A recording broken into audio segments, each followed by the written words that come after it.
Canarias pide al Estado más de 157 millones de euros para atender a los menores migrantes. Es el importe que calculan está pagando Canarias por el exceso de menores en acogida. Una petición que llega justo el día en el que PP y PSOE tenían previsto reunirse para negociar el cambio de la ley de extranjería. Por el momento, esas negociaciones siguen rotas. Hace falta modificar la ley.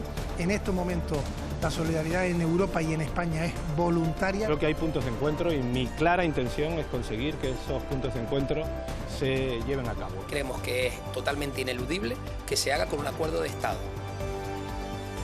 ¿Qué tal a todos? Muy buenas tardes. El Partido Popular sostiene que se rompe la negociación porque España, dicen, ha rechazado la ayuda de la Unión Europea. Hemos preguntado en Bruselas, dicen que de momento la ayuda que se ha ofrecido es económica y confirman que no se ha hablado nunca de traslados a otros países. 14 million euro of additional assistance could be available to ease the pressure of Spain's reception system linked to the migration challenges in the Canary Islands. Un año se cumple hoy de este momento que van a ver.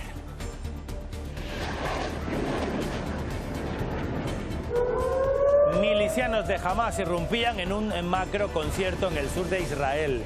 El ataque dejó más de 1000 muertos, cientos de secuestrados y sirvió de detonante para que el gobierno de Netanyahu, Israel, comenzara su asedio a la Franja de Gaza. Una guerra que deja ya más de 42.000 fallecidos.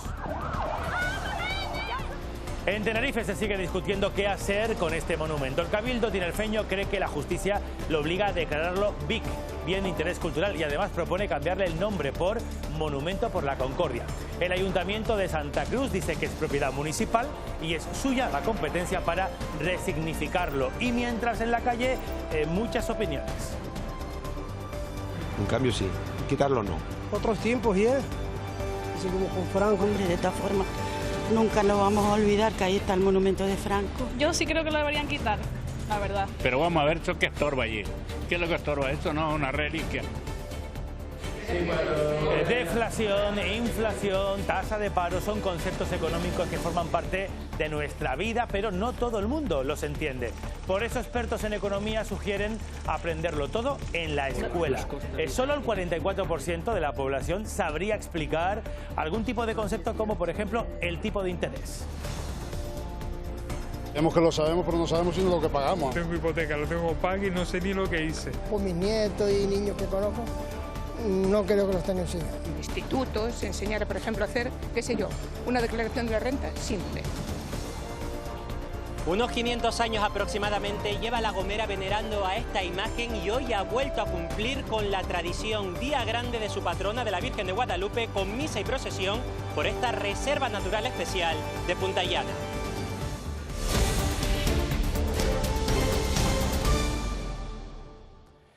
Justo hoy, este lunes, tenían que reunirse PP y Gobierno de España para buscar un encaje que permita aprobar el cambio en la ley de extranjería que facilite la distribución de menores no acompañados entre las distintas comunidades autónomas. Esa reunión no se ha celebrado. Óscar Herrera, buenas tardes. Vamos por partes porque sí se ha reunido Óscar, el Gobierno canario, y ha puesto sobre la mesa, para empezar, la factura que Canarias paga por esa acogida desbordada ahora mismo, en estos momentos, de los menores migrantes. Sí, el Ejecutivo Autonómico ha aprobado en el Consejo de Gobierno de esta misma mañana un requerimiento al Gobierno de España para que asuma de forma solidaria un coste superior a los 157 millones de euros.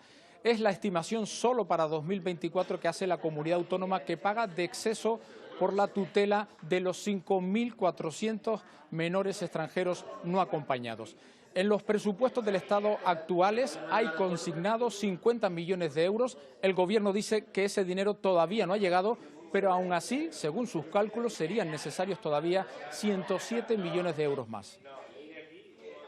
Para que Canarias no siga abordando en solitario el pago de todo lo que tiene que ver con el drama migratorio que se está viviendo en Canarias.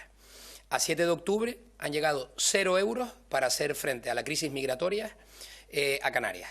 El año pasado fueron 50 millones de euros, hay unos presupuestos prorrogados en este año 2024 y este año 2024 no ha llegado nada.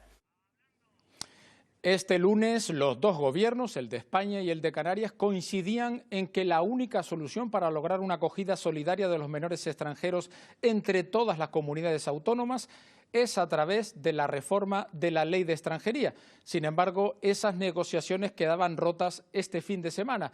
Sin embargo, esta misma mañana hemos escuchado al presidente del Partido Popular en Canarias, al ministro Torres y al portavoz del Gobierno de Canarias, y todos coinciden en que se mantienen abiertos a volver a sentarse para alcanzar un acuerdo.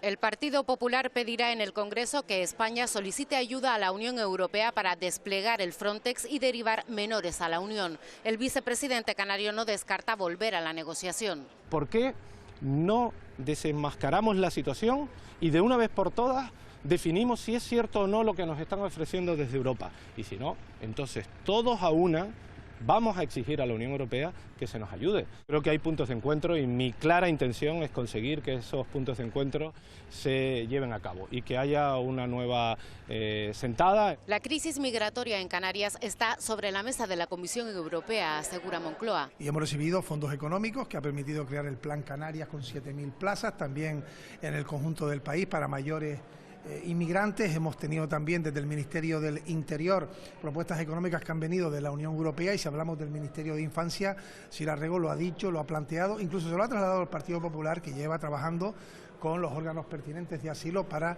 la reubicación, por ejemplo, de menores en el seno de la Unión Europea. Para que los menores que están en los territorios frontera estén distribuidos en el conjunto del país, hace falta, y sea obligatorio, hace falta modificar la ley. En estos momentos la solidaridad en Europa y en España es voluntaria. Una fórmula que solo se conseguirá con el sí del Partido Popular. El Gobierno de Canarias pide que se retome la negociación. Y creemos que es totalmente ineludible que se haga con un acuerdo de Estado. Y en esto es necesario tanto la voluntad del partido que gobierna como del partido en la oposición, y que tiene detrás suya al mayor número de comunidades autónomas. Pedro Sánchez recibirá al presidente de Canarias, Fernando Clavijo, este jueves en Moncloa. Para hablar de negociación, de financiación y también de otros asuntos. Ya han visto que no ha habido ese encuentro entre PSOE, PP, Gobierno de España, Partido Popular en Madrid, pero Silvia, sí que de migración se ha hablado hoy y se va a seguir, Silvia, hablando durante toda la semana ahí en los ruedos políticos. Sí, porque Pedro Sánchez se ha reunido hoy en Moncloa con ONGs que trabajan con migrantes, pero ha evitado hacer declaraciones. El presidente del Gobierno se reserva para este miércoles, día que debe comparecer en el Congreso de los Diputados precisamente para explicar la política migratoria de su Gobierno. Pero también ahí en el Congreso de los Diputados el Partido Popular va a presentar una iniciativa para que se retraten todos los grupos parlamentarios. Iniciativa que pide la Unión Europea medidas y ayuda para lugares destino de esos migrantes, por ejemplo, Canarias. Así que máxima atención en este arranque de semana política en el que la migración vuelve a ser uno de los temas clave. No están rotas las conversaciones. No están rotas, dice el PP, pero sí suspendidas. ¿Hasta cuándo? Pues hasta que Sánchez pida a la Unión Europea que acepte la acogida de menores por otros países. Es verdaderamente incomprensible que lo que exige a las comunidades autónomas españolas no lo pida en la Unión Europea a nuestros socios europeos, esa ayuda y ese respaldo. Sus hasta ahora socios en muchos territorios no se creen este movimiento del Partido Popular. Que parece una estafa, una vez más, hacer un gesto, pero a ponerse de acuerdo con el Partido Socialista, como lleva haciendo toda la legislatura con Pedro Sánchez, para todo lo esencial. Y desde Sumar piden a los populares que aclaren su postura en materia migratoria. Pero antes de que intervenga nadie, antes de que venga Europa o nadie a decir cómo tienen que acordarse las cosas, lo primero que habría de hacer el Partido Popular es saber qué es lo que el Partido Popular defiende. Sobre migración ha hablado Sánchez este lunes con ONGs y el miércoles comparecerá en el Congreso. 24 horas después se reunirá con el presidente Clavijo en Madrid. Bueno, el caso es que uno de los puntos discordantes de este desencuentro al que estamos asistiendo es la posición de la Unión Europea y si España le ha pedido ayuda o no. Hemos preguntado directamente a la propia Comisión en su rueda de prensa, Alicia, de esta mañana. A ver qué han dicho. Sí, además ese portavoz, el portavoz de la Comisión Europea, ha recordado la ayuda que ofreció al gobierno canario el vicepresidente de la Comisión, Margaritis Schinas, hace algunas semanas durante su visita al archipiélago. De lo que no han hablado es de reparto de menores a otros países de la Unión. Vice President Schinas went to the Canary Islands recently at the request of President von der Leyen to meet the Canary Island authorities. 14 million euro of additional assistance could be available to ease the pressure of Spain's reception system linked to the migration challenges in the Canary Island, and also there is a readiness to increase the support of the agencies. Y un apunte de tribunales. La Audiencia Provincial de Madrid rechaza archivar la investigación contra Begoña Gómez, pero sí limita su alcance. Así lo ha decidido hoy el tribunal tras analizar los recursos presentados por su defensa y la Fiscalía. Los magistrados dejan fuera de la investigación la participación de la mujer del presidente en el rescate de la aerolínea Air Europa, pero dan vía libre al juez Peinado para seguir con el resto de la causa.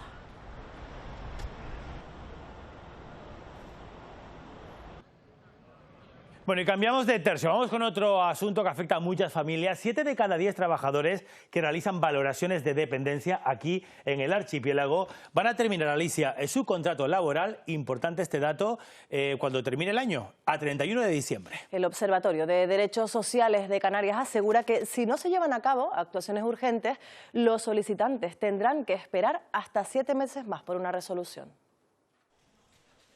Lo denuncia el Observatorio de Derechos Sociales de Canarias. Al 70% de los trabajadores que valoran el grado de dependencia se les acaba su contrato antes de final de año. El resultado, aunque haya prórroga, más retrasos por no contar con personal propio en la dirección de dependencia.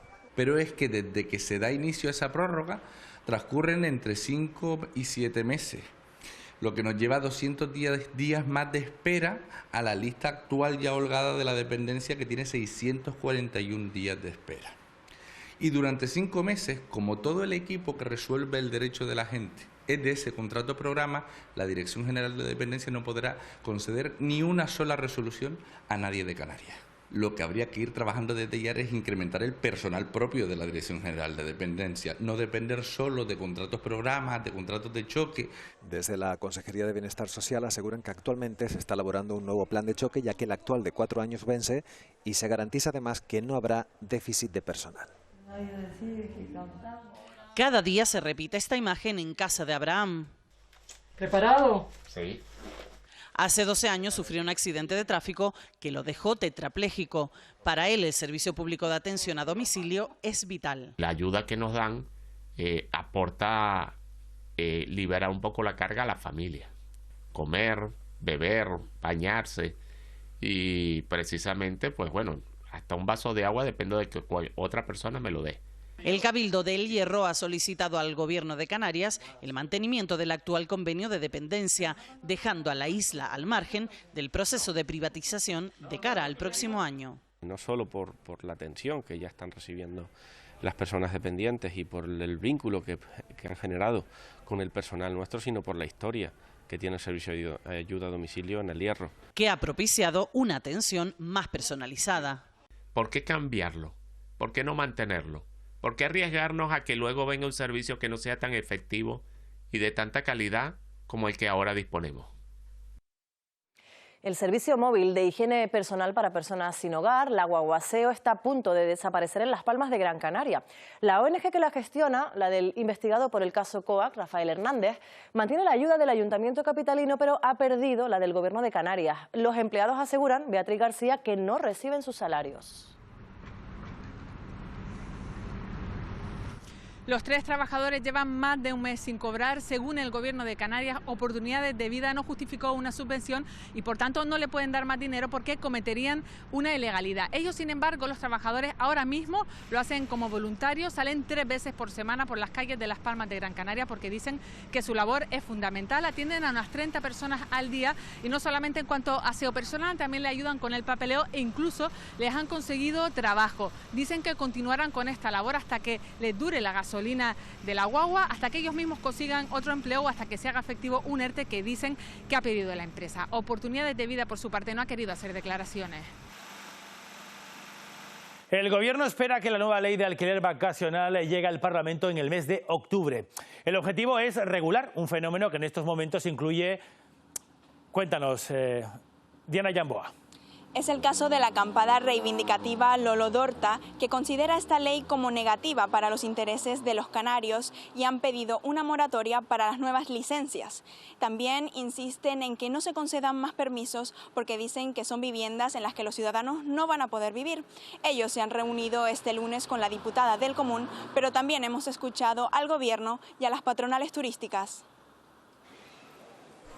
Dice la patronal que la nueva ley de alquiler vacacional llega con 10 años de retraso, pero que va a servir para regular un fenómeno donde muchos aseguran se benefician sin cumplir los estándares mínimos de calidad. El que no cumpla, pues tendrán que sacarlo del mercado. Nosotros aplicamos el mismo criterio para los hoteles ilegales, para los apartamentos turísticos ilegales y, por supuesto, también lo aplicaremos para las viviendas vacacionales ilegales.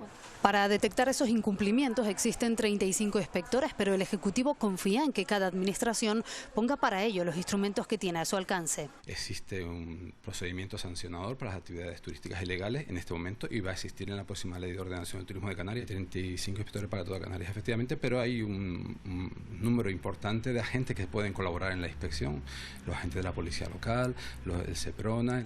Para la patronal de Las Palmas contribuirá un aspecto muy concreto presente en las áreas turísticas del sur. Puede que ayude a disminuir el fenómeno de la residencialización en zonas turísticas que aquí en esta provincia nos preocupa bastante.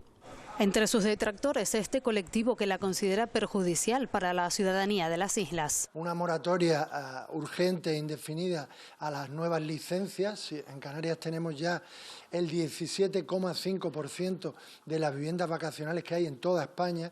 Este mes de octubre la ley entra al Parlamento, donde los grupos podrán hacer sus aportaciones. Bueno, será en octubre cuando entre la ley en el Parlamento. Acabamos de saber, tiene mucho que ver con el alquiler vacacional, que el Tribunal Supremo acaba de declarar que las comunidades de propietarios puedan prohibir los alquileres turísticos, las viviendas vacacionales, por mayoría de 3/5 de la propia comunidad de vecinos. El monumento, vamos con otra cosa, Franco, que está en la capital tinerfeña, va a ser BIC, Bien de Interés Cultural. El Cabildo anunciaba ayer que quiere cambiarle el nombre por Monumento por la Concordia, porque así está obligado por la justicia. Pero el Ayuntamiento de Santa Cruz dice que ese monumento es municipal y suya municipal la competencia. Elena Falcón pide al Ayuntamiento que sea un proceso abierto a los vecinos.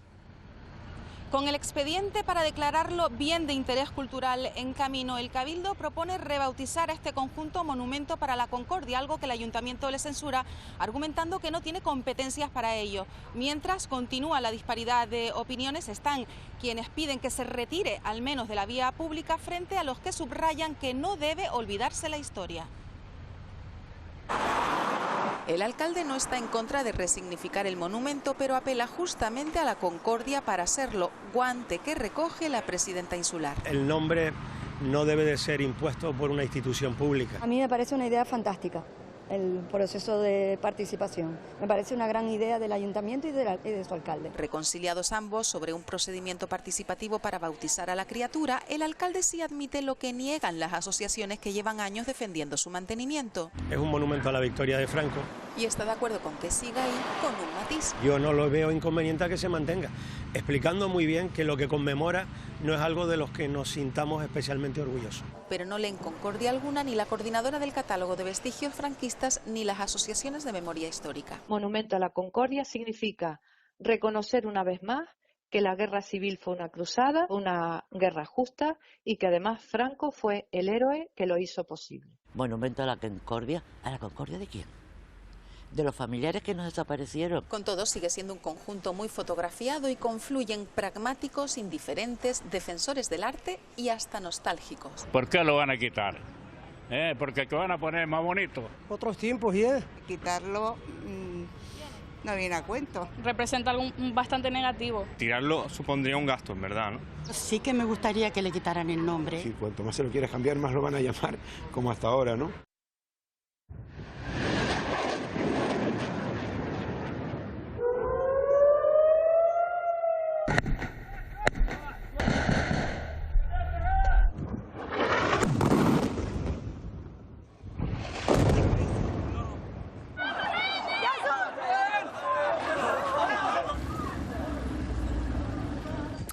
Estamos haciendo memoria. 7 de octubre se cumple hoy un año de ese ataque de Hamás contra Israel, en el que 1.200 personas fueron asesinadas y más de 250 personas fueron secuestradas por el grupo terrorista. Este fue, de hecho, Alicia, el primer eslabón del conflicto que se ha convertido luego en la invasión que conocemos de la Franja de Gaza. Sí, además las cifras que deja atrás de sí, Paco, esa respuesta de Israel sigue alarmando al mundo, porque las víctimas son civiles. La ONU habla de intención genocida de Israel, que ha cortado los suministros básicos de la franja y que cada hora, dicen, asesina a 5 palestinos de media. En un año de ofensiva, más de 40.000 han muerto, entre ellos 12.000 mujeres, 17.000 niños. Los heridos son casi 100.000, algunos con graves mutilaciones. Casi 2,5 millones de palestinas se han visto obligadas a abandonar sus casas. El afán de Israel va más allá de la Franja de Gaza y el sur del Líbano es la incursión más reciente. Tenemos que recordar también su invasión en Cisjordania y en los altos del Golán, en Siria. Mientras, Hamás mantiene secuestrados a un centenar de israelíes capturados, tal día como hoy, hace un año. במקומות רבים בארצנו אנחנו זוכרים את נופלינו, את חטופינו, שאנו מחויבים להחזירם. עברנו טבח נורא לפני שנה, ואנו קמנו כעם, כאריות, העם כלביא יקום. Un año de ofensiva que ha tenido varias fechas clave. La del ataque de Hamás, el que inició todo el 7 de octubre, la invasión también de la Franja 20 días después, incluida la toma militar del hospital Al-Shifa en la Franja el 15 de noviembre. La única tregua se produjo entre el 24 de noviembre y el 1 de diciembre, cuando se liberaron un centenar de los rehenes que seguían secuestrados por las milicias de Hamás. El 13 de abril de 2024, Irán entró en escena, atacando a Israel, y casi 6 meses después aparece un nuevo actor internacional, es el Líbano, al que Israel invade por el sur. En 365 días de invasión, tan solo ha habido 7 días sin bombardeos. Estamos hablando de un conflicto que ha pasado de tener 2 contendientes a adquirir una escala internacional. Un año y más de 40.000 muertes después, el mundo sigue mirando a Gaza. Ciudades de todo el mundo se han concentrado pidiendo un alto el fuego. En España, Madrid, Valencia o Barcelona también se han pronunciado. En Israel, ceremonia y homenaje en recuerdo de las muertes perpetradas por Hamás hace un año. Mientras, y menos aún hoy, la guerra no se detiene. Hamás reivindica una lluvia de misiles sobre Tel Aviv e Israel admite haber lanzado ataques en toda Gaza, alcanzando un hospital en el centro de la franja. Intercambio de proyectiles también en la frontera norte de Hezbollah ataca a la mayor ciudad norte de Israel, mientras el cielo en el sur del Líbano amanecía así. Y toda la isla del archipiélago ha mostrado durante este fin de semana su apoyo al pueblo palestino y al fin del conflicto. Debemos permitir que la política internacional se base en el que el más fuerte se coma al más pequeño. Todos tienen miedo porque están como desamparados. Muchos no vamos a entender las cosas hasta que las vivimos. A falta aún de Gran Canaria, que tiene convocada una manifestación en la capital a partir de las 7 de esta tarde. Y esta mañana se procedía a plantar este drago en los jardines del Hotel Santa Catalina en la capital Gran Canaria como símbolo de paz para Ucrania. El árbol sustituye a otro gran ejemplar de la misma especie que fue retirado recientemente por riesgo de caída. En el acto participaron autoridades políticas y también miembros de la comunidad ucraniana aquí en Canarias. Queremos que este árbol crezca para cientos y cientos de años para el futuro, para enlazar así nuestros dos pueblos. Nosotros vamos a seguir apoyando esta causa y todas las causas que desgraciadamente son demasiadas, auténticos crímenes de guerra, mientras la humanidad parece mirar, una parte de la humanidad parece mirar para otro lado. Este año las guaguas de Tenerife van a transportar a más de 80 millones de pasajeros, un auténtico récord que coincide con la gratuidad del servicio, que podría terminarse a finales de este año, en diciembre. El Cabildo considera esta gratuidad irrenunciable. El uso del transporte público desde que se iniciara la gratuidad ha aumentado en Tenerife un 20%. Antes de que acabe el año, el Cabildo incorporará 80 nuevos conductores y reforzará las líneas más saturadas. Pedirán al Gobierno de España que mantenga esa gratuidad. El plan A y plan único es que no hay ningún motivo para que el Gobierno de España retire esa ayuda. Si los presupuestos generales del Estado se prorrogan No tiene por qué haber ninguna duda respecto a los importes, porque estos 80 millones se prorrogarían y por lo tanto no hay ninguna razón para dejar a Canarias y en este caso a Tenerife sin la gratuidad. No renunciarán, ha dicho, a luchar por una medida que contribuya a la reducción de la motorización en las carreteras y a aliviar las economías familiares. La situación económica está bastante complicada hoy en día. Que para algo bueno que ponen, pues que lo vayan a quitar, pues como un poco una puñalada por la espalda, ¿no? Que eso es un problema. Porque imagínate que todos los días tenemos que ir a trabajar, tenemos que coger 3 guaguas como yo. Nos afecta mucho en la economía, especialmente los que no tenemos sino una pensión no contributiva. Son parte de los 7.000 viajeros diarios que transportan estos vehículos de Titsa. Según las estimaciones del Cabildo, en este 2024 se alcanzarán los 80 millones de pasajeros. Hablando de transportes, hay desencuentro en el grupo de gobierno del Cabildo de Gran Canaria. Los socialistas se han comprometido a integrar las 5 empresas concesionarias del servicio de guaguas, entre ellas Global, en una sola, 100% pública. Es un anuncio que no ha sentado bien en Nueva Canarias, socio de gobierno. Acusan al PSOE de hacer un uso partidista y lanzar propuestas que necesitan un estudio jurídico. En poco más de 2 años, en 2027, termina la concesión de Global para la prestación del transporte interurbano en Gran Canaria. Ante este escenario, el Partido Socialista propone integrar a las 5 empresas concesionarias, entre ellas Global, en una sola 100% pública. Hacer un informe económico sobre el coste actual de la concesión para saber cuánto vale realmente no solo la compañía, sino también el servicio que se presta y para tomar decisiones en la línea que entendemos oportuna, que es la que hemos defendido, en la gestión directamente desde lo público. El anuncio no ha sentado bien en las filas del socio de gobierno insular, que califica de irresponsable lanzar una propuesta sin informe jurídico y económico que la avale. No podemos seguir utilizando partidistamente algo que puede poner en riesgo el futuro laboral de los trabajadores. Vamos a hacer una auditoría milimétrica de Global, céntimo a céntimo, milímetro a milímetro, para saber de qué estamos hablando. Y mientras unos advierten, estamos contemplando distintos escenarios, pero no admitiremos injerencia alguna. Los otros matizan. El Pacto del Cabildo es un pacto sólido y somos partidos de izquierda, partidos de progreso, y entendemos el debate como algo necesario. En lo que sí coinciden ambas formaciones es que el servicio debe ser eficiente, sostenible y económico. Nueva Canarias, por cierto, va a presentar una enmienda a la totalidad al decreto ley que el Gobierno aprobó para fijar una moratoria de 1 año a las VTC, los vehículos de transporte con conductor alternativos al taxi. Lo hacen, dicen, porque se introdujo también modificaciones parciales no consensuadas, dicen, a la ley de 2007 del transporte por carretera.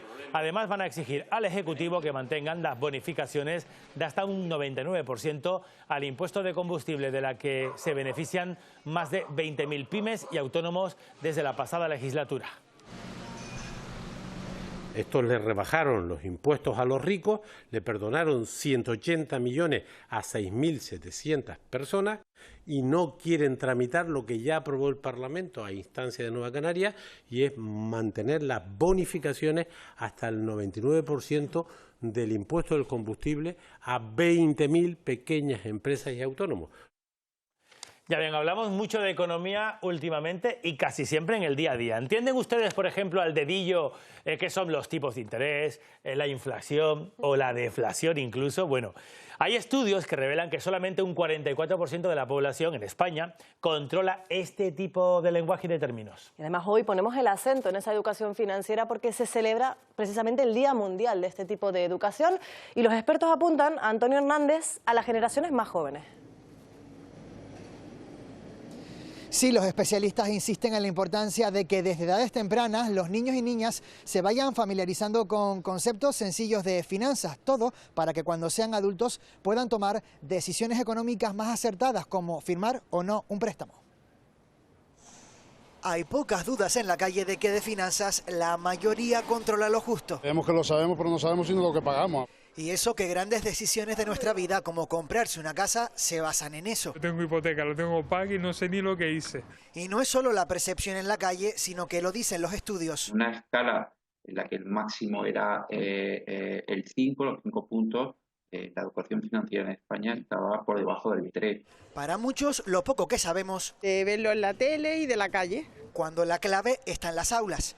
Yo creo que no se enseña. Por mis nietos y niños que conozco, no creo que lo estén enseñando. En eso insisten los expertos y asociaciones, en formar desde edades tempranas. Tengo mis hijos ahora mismo y todo el tema esto de inflación, dinero, banco, le suena chino. Tengo niñas y me gustaría que sobre todo supieran para ellas poderse administrar y saber en un futuro que no se sientan engañadas. Y puede comenzar con algo muy sencillo. Tenga una primera paga, pues que sepa un poco administrar esa paga. Para crecer aprendiendo cosas útiles. Institutos, enseñar, por ejemplo, a hacer, qué sé yo, una declaración de la renta simple. Porque todo esto de la cultura financiera tiene moraleja. Solo desde la información y desde el conocimiento vamos a ser capaces los usuarios de hacer valer nuestros derechos. Dicho de otro modo, que no nos den gato por liebre con nuestro dinero. Hoy hemos escuchado en Comisión Parlamentaria las líneas estratégicas que se ha marcado esta casa, el Grupo Radio Televisión Canaria, de cara a los próximos 3 años. Esta casa se va a transformar en una organización omnicanal. Objetivos que pasan por impulsar los contenidos digitales y canarios a la carta, fortaleciendo su capacidad formativa, con apoyo al sector audiovisual, sin olvidar su máxima, que es nuestra vocación de servicio público. Líneas que se sustentan en 4 ejes principales que pasan por optimizar las sinergias entre la tele y la radio, impulsar contenidos digitales propios y a la carta, favorecer la formación de nuevos profesionales y la participación de las empresas audiovisuales. Contempla pasar de producir programas de televisión y de radio a ser capaces de crear todo tipo de contenidos para todo tipo de medios. Durante la exposición se ha hecho referencia a la opinión que tiene la ciudadanía canaria sobre la tele y la radio públicas, conclusiones que han sido cuestionadas por la oposición. Que la ciudadanía canaria valora y aprecia en su gran mayoría la utilidad de la radiotelevisión pública canaria. Que un 41% de los canarios y las canarias considere que la tele y la radio no es plural. Porque el 41% de los canarios consultados tiene esa certeza. Deberían hacer viable que se nos diese una mayor visibilidad. Los grupos que apoyan al Gobierno valoran positivamente la hoja de ruta, pero también demandan más cercanía informativa. No es fabricar tornillos ni repartir panes. Es un medio de comunicación con un sentido de visión de servicio público. Con todas luces nos hará competitivos con respecto frente a otras cadenas, otras plataformas. Es fundamental para la cohesión de un territorio fragmentado, en este caso como es el nuestro. Pero sí que a través de estos medios podamos tener un poco más de información insularizada.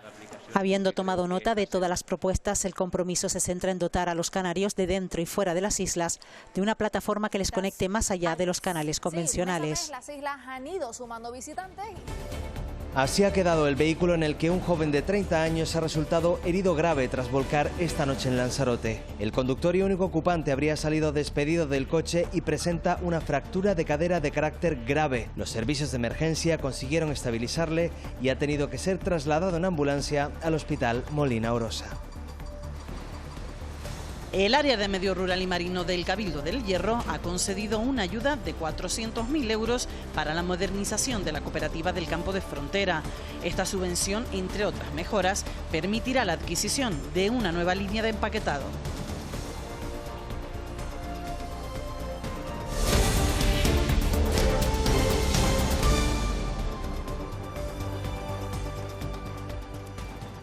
En la Audiencia Provincial de Las Palmas ha empezado hoy el juicio ante jurado en el que se juzgan a 2 hombres como presuntos autores de la muerte de Juan Ventura en marzo de 2022. Esto ocurrió en Lanzarote. Les piden a Dai Domínguez 17 años por homicidio para cada uno.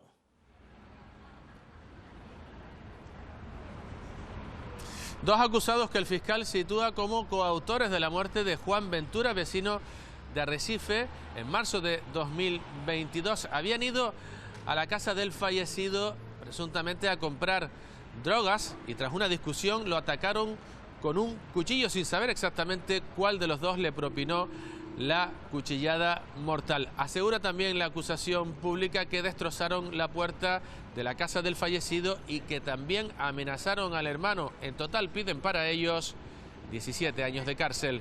Cuchillada de tanta intensidad que atraviesa 2 órganos vitales, el pulmón izquierdo y el corazón. Sostengo que estos hechos los cometieron los acusados queriendo. Entre las defensas, 2 posturas. Uno de los letrados apunta hacia un homicidio imprudente, mientras que su compañera va más allá y sitúa a su cliente como un inocente apresado injustamente. El presunto autor del fallecimiento, según la prueba científica de ADN, fue el otro acusado, causando la muerte con el cuchillo de mango negro de 25 centímetros, el cual fue encontrado en la puerta del conductor. La carrera espacial europea va a comenzar hoy, si el tiempo lo permite, un nuevo desafío, y es enviar al espacio un satélite que va a estudiar si hemos sido capaces de desviar un asteroide. ¿Habremos sido capaces? Bueno, hace 2 años la misión DART, así se llama, se propuso eso, cambiar la trayectoria de una gran roca, una gran piedra que no amenazaba a la Tierra y que ahora toca analizar si realmente se consiguió el objetivo. El propósito es saber hacerlo el día que realmente ese meteorito sea mucho más grande y sea una cuestión de vida o muerte.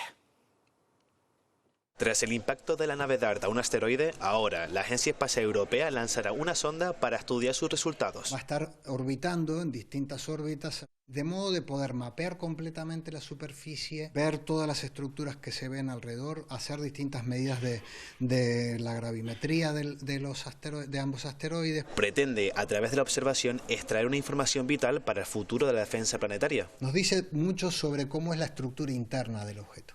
El cómo fue el resultado del impacto, el tipo de cráter que ha producido. Una misión pionera que promete cambiar las siguientes expediciones. Pueden derivar en tener un tipo de satélites que podamos enviar muy rápidamente en el caso de que detectemos un objeto que viniera con cierta peligrosidad hacia la Tierra. Lo que hace unos años parecía ciencia ficción, ahora podría ser una realidad.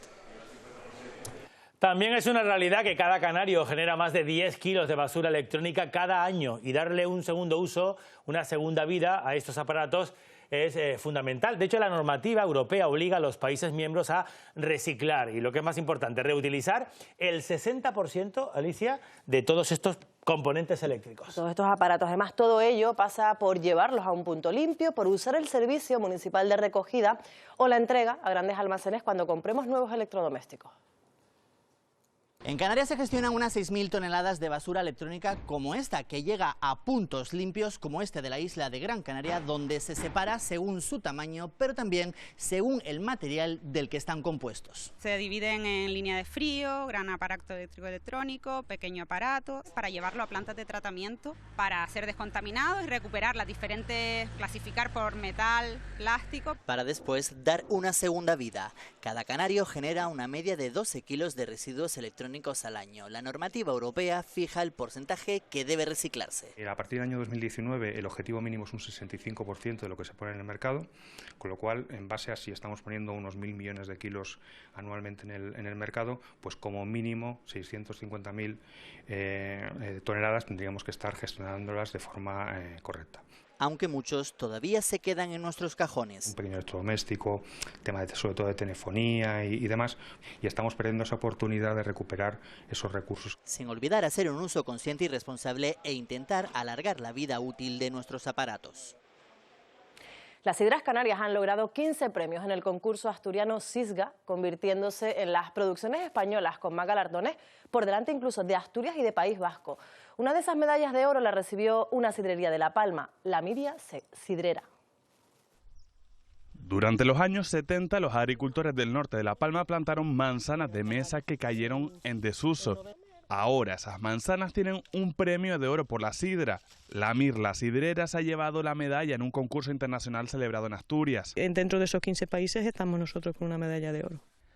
Un producto ya reconocido en Canarias con otros galardones, pero no tan reconocido a la hora de comprarlo. Procuraremos que la conozcan. Es una bebida que no hay mucho hábito aquí en las islas de consumir, sobre todo creo que lo más que se consume es el turista porque está más habituado a consumir esa bebida. Durante este mes de octubre se cosechan las manzanas que en pocos meses se podrán consumir en sidra.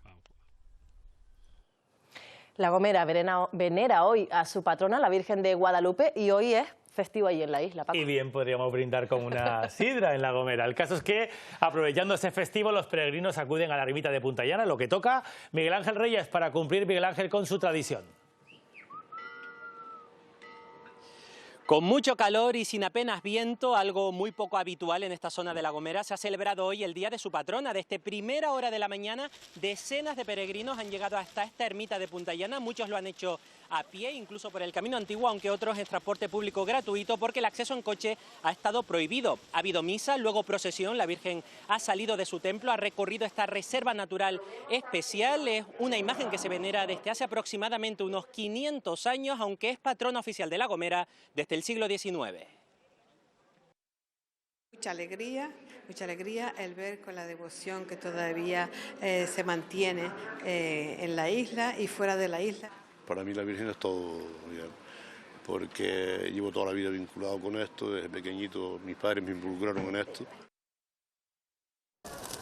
Festivo también, día grande en Puerto del Rosario, la capital de Fuerteventura, que rinde honores a la Virgen del Rosario con esta suelta de palomas, la Eucaristía y luego la procesión. Junto a la banda de Agaete, cientos de fieles acompañaron a la imagen en su recorrido por las principales calles de la ciudad. Nos reunimos todos de buena mañana para hacer el puchero. Pues alegría sobre todo, y hay que celebrar la vida y para eso estamos aquí. Muchos años, 53 años llevo aquí en Fuerteventura. Dándole gracias a la Virgen porque un año más me deja acompañar. Bueno, vienen revueltos los deportes, ruidos incluso de sables en la Unión Deportiva Las Palmas después de la dolorosa derrota del sábado y parece que puede correr peligro Carrión. Pero vamos a ver, ¿no habíamos quedado en que iba a seguir Armando, pasara lo que pasara? Pasara lo que pasara, salvo lo que pasó el pasado sábado frente al Celta. Un desastre el partido de la Unión Deportiva Las Palmas con dos jugadores más durante casi 40 minutos y fue incapaz de marcar al menos un gol y casi ni acercarse a la portería rival. Todo eso, la mala imagen y la pitada del final del partido pueden hacer tambalearse hasta las convicciones más sólidas en la Unión Deportiva. Veremos qué pasa en las próximas horas. En el Club Deportivo Tenerife llegó ya por fin la primera victoria frente al Cartagena y marcaron dos jugadores, bueno, muy diferentes en edad. Tan solo 16 años Dani Fernández, el canterano, y 38 Enrique Gallego. 24 años de diferencia, pero los goles valen exactamente lo mismo. Igual que vale la Supercopa conseguida por el Molina Sport en hockey línea, una más, ya tiene 3. Además ganó la Copa del Rey también la pasada temporada, Liga, o sea que los supercampeones, el Supermolina. Bueno, a lo mejor con Carrión pasa lo que nadie piensa que va a pasar y es que se quede. También es una opción. Puede pasar, yo no lo descarto en absoluto. Gracias, Armando. Enseguida vamos con toda la crónica deportiva. Un apunte más, porque el colectivo 3TT destacó la década de los 80 y los 90 en el campo de la videocreación. Y además ahora el Centro de la Cultura Audiovisual de Gran Canaria va a exponer una retrospectiva de su obra. Prácticamente todo lo que nos unía como 3TT, que hiciéramos otras cosas, siempre estaba, pues como mínimo, el televisor de la época, que a lo mejor lo sacabas de tu casa. Precisamente la televisión fue el medio con el que se expresaron José Rosales y los hermanos Fernando y Víctor García. La muestra recoge maquetas y recreaciones del trabajo innovador que desarrolló el colectivo con la fusión del vídeo, la pintura, la infografía, la música y la literatura. Pues así terminamos. Se quedan con la meteo, la previsión y los deportes. Ya saben que pueden seguir informados cada hora en los boletines de la Radio Canaria, en nuestras redes sociales y a las 8:30 en el Telenoticias 2. Buena tarde, hasta mañana.